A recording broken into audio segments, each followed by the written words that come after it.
NEET UG ഫലം പ്രസിദ്ധീകരിച്ചു. NTA-യുടെ വെബ്സൈറ്റിലാണ് ഫലം പ്രസിദ്ധീകരിച്ചത്. സുപ്രീം കോടതിയുടെ നിർദ്ദേശപ്രകാരമാണ് ഫലം പ്രസിദ്ധീകരിച്ചിരിക്കുന്നത്.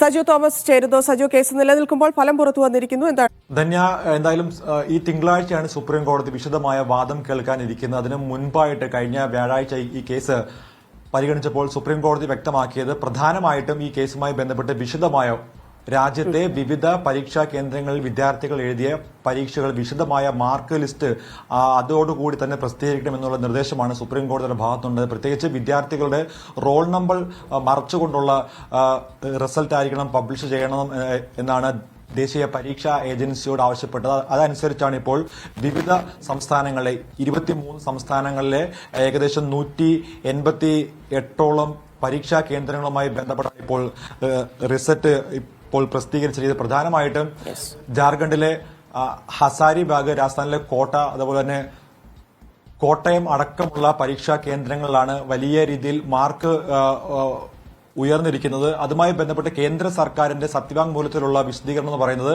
ഈ വർഷമായിരുന്നു വലിയ രീതിയിലേക്ക് ഈ ഇത്തരത്തിലുള്ള സിലബസുമായി ബന്ധപ്പെട്ടുള്ള കാര്യങ്ങളൊക്കെ മാറ്റം വരുത്തിയത്. അതുകൊണ്ട് തന്നെ അതുമായി ബന്ധപ്പെട്ടാണ് മാർക്ക് ഉയർന്നത് എന്ന കാര്യമാണ്. തിങ്കളാഴ്ച കേസ് കോടതി പരിഗണിക്കുമ്പോൾ ഇപ്പോൾ കഴിഞ്ഞ ദിവസം സുപ്രീം കോടതി ആവശ്യപ്പെട്ടിരുന്നു ഈ മാർക്ക് ലിസ്റ്റ് കൃത്യമായിട്ട് പ്രസിദ്ധീകരിക്കണം എന്നുള്ളത്. ഇത് എത്രത്തോളം നിർണായകമാണ്? എങ്ങനെയായിരിക്കും ഇതിലെ പരിശോധന നടക്കുക?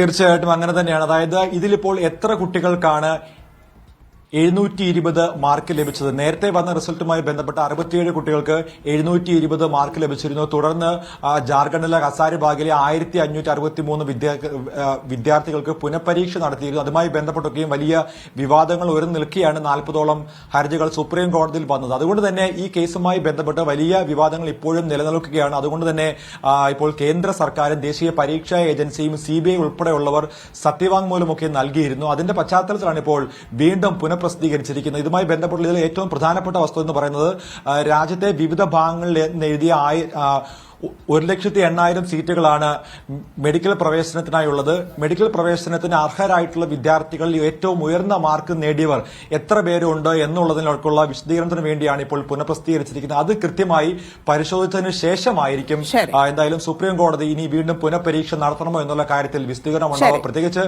വീണ്ടും ഒരു പുനഃപരീക്ഷ നടത്തേണ്ടതില്ല എന്നുള്ള സ്റ്റാൻഡിൽ ഉറച്ചു നിൽക്കുകയാണ് കേന്ദ്ര സർക്കാർ.